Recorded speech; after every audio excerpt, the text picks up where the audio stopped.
هو السيد حسن الجابري الموسوي، مولود في محافظة البصرة جنوب العراق، من عائلة شيعية معروفة لدى أهل الجنوب. تتلمذ على يد عمه السيد جمعة الجابري الموسوي أحد وكلاء السيد الخوئي آنذاك. بعد العلوم التي أخذها على عمه التحق بالحوزة العلمية في النجف، وتتلمذ على يد أساتذة معروفين كالسيد رحيم الشوكي في جامع الطوسي التابع للمرجع حسن بحر العلوم. كذلك تتلمذ على يد الشيخ فيصل الأسدي، حضر بحوث المراجع للسيستاني في جامع الخضراء والغروي والبروجردي، وحسين بحر العلوم والصدر في مسجد الراس الملاصق للحضرة الحيدرية.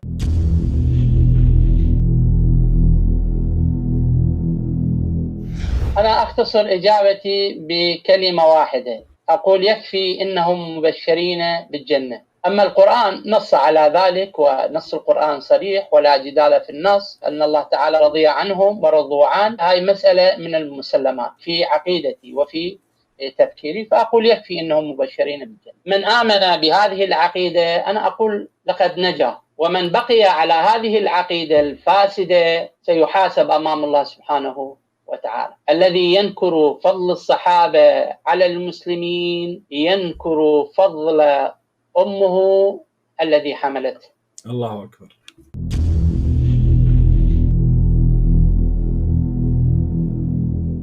نحترم زوجات النبي، عرض النبي صلى الله عليه وآله وسلم، زوجة جدي محمد صلى الله عليه وسلم، زوجة عاشت معه سنين طويلة، وأنتم تقولون في رواياتكم من لامس جسده جسدي لا تمس جسده النار. وهذه المرأة الطاهرة عاشت مع النبي صلى الله عليه وسلم سنين عديدة، جسدها مع جسد النبي، وانتقل النبي صلى الله عليه وسلم وهو في حجرها. خافوا الله في زوجات النبي أمهات المؤمنين، طهرهن الله سبحانه وتعالى في القرآن وأوصانا وقال أمهات المؤمنين. أعجب على بعض الذين يدعون أنه نسبهم إلى النبي. إذا كان نسبك إلى النبي هذه عرض علي، عرض الحسين، عرض الصادق، عرض الباقر، هي زوجة النبي. اليوم أي إنسان عاد يتكلم على زوجته ما يقبل، كيف تكلمون على زوجة النبي صلى الله عليه وسلم؟ رضي الله عن سيدتنا عائشة ورضي الله عن زوجات النبي صلى الله عليه وآله وسلم. اللهم احشرنا معهم جميعا، اللهم تقبل منا.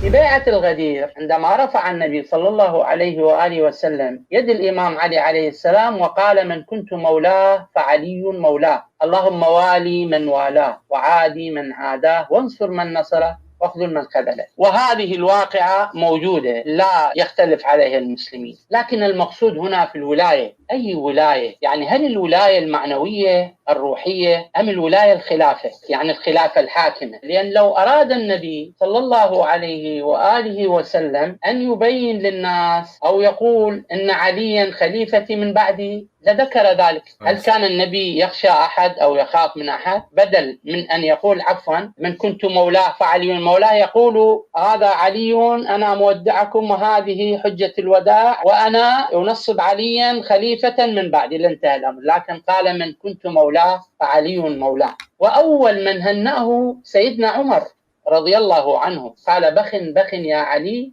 لقد أصبحت وليا لكل مؤمن ومؤمنة. أما الخلافة فهي لتصريف أمور الدين والحكم. ذلك النبي صلى الله عليه وسلم وصى بمحبة أهل بيته، والقرآن ذكر ذلك قل لا أسألكم عليه أجرا إلا المودة في القربى، يعني من باب المودة. هذا علي حبوه والوا قفوا معه انصروه لا تخذلوا، لم يقل هو خيث من بعدي. والدليل على ذلك أن عليا عليه السلام بايع الخلفاء الثلاثة وكان ظهيرا لهم، وكان عليا عليه السلام يحب الخلفاء عليه السلام وزوجهم بعض بناته، وكان ليس له رغبة بالخلافة. لو كان منصبا من الله والله أراده أن يكون خليفة لما استطاع أحد أن يقف أمامه. هذا أمر الله سبحانه وتعالى، هذا خلاف للعقل، خلاف للواقع.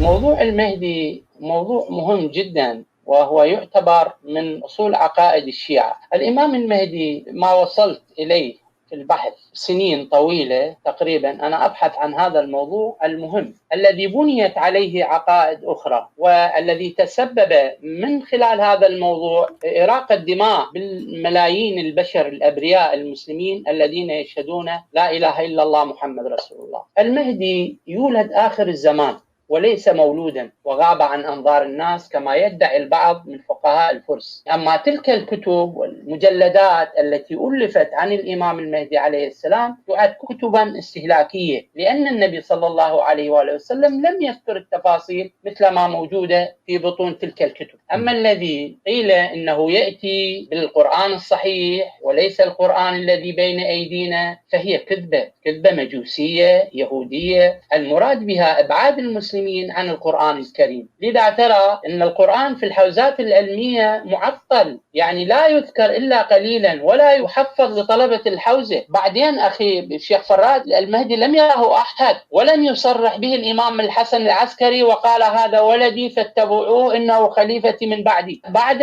وفاة الإمام الحسن أو استشهاده عثمان العمري قال التقيت المهدي ابن الإمام الحسن وأمرني أن أجمع له الأموال وكذا، وصدقوه الناس. ومرت هذه الكذبة على المسلمين 1181 سنة.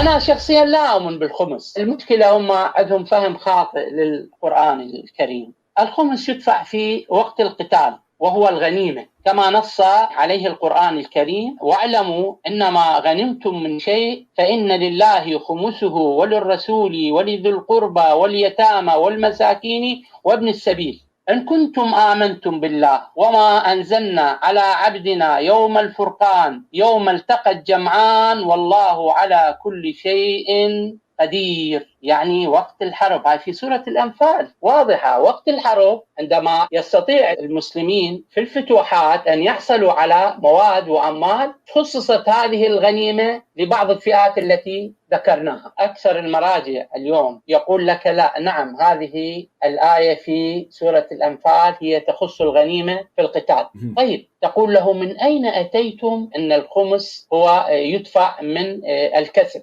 يعني ما يكسبه الناس؟ يقول الإمام المعصوم هو من أقر أو أسن هذا الخمس. تعود تسأله مرة ثانية تقول له هل الإمام المعصوم يخرج عن كتاب الله؟ يقول لا. طيب كيف أنتم تسيئون إلى الإمام المعصوم؟ لأن أشد التزاما بالقرآن والسنة هم أهل البيت عليهم السلام. الخمس اللي يأخذون المراجع أنا ذكرت هو حرام طبعا، وإنما يأكلون نارا في بطونهم. هو فكرة سياسية استحدثت بعد الأئمة عليهم السلام لتقوية المذهب، وليس له وجه شرعي ثابت في الدين. يعني هذا المسكين، أنا أتكلم عن العراقيين اليوم الخليجيين إخواننا الشيعة، هذا المسكين يكدح ليل نهار ويتعب ويؤسس ويفكر ويصرف وقته في سبيل يحصل على مبلغ. حصل 2,000,000 دينار أو 1,000,000 دينار، أنت تجي طلع منه 200,000 تجي تسلمه بإيد المرجع، هو مجرد عنده عمامة وعنده رسالة منسوخة عملية، وهذا أديت الخمس يتنعم به، يشتري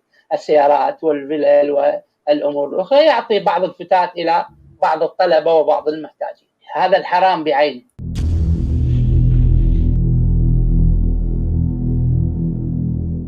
المتعة الذي هي أصبحت جريمة وكارثة أخلاقية بغض النظر عن الدين، يعني ربع ساعة، نصف ساعة، ليلة مقابل ثمن، ما هو الفرق بين هذا وهذا؟ أصبحت مهزلة، يعني عيب لا تقبلها الأخلاق العربية ولا الأخلاق الإنسانية ولا الدينية. هذا دين، هذه أخلاق، هذا القرآن، هذا نهج أهل البيت عليهم السلام الذين يستحون من الخيال.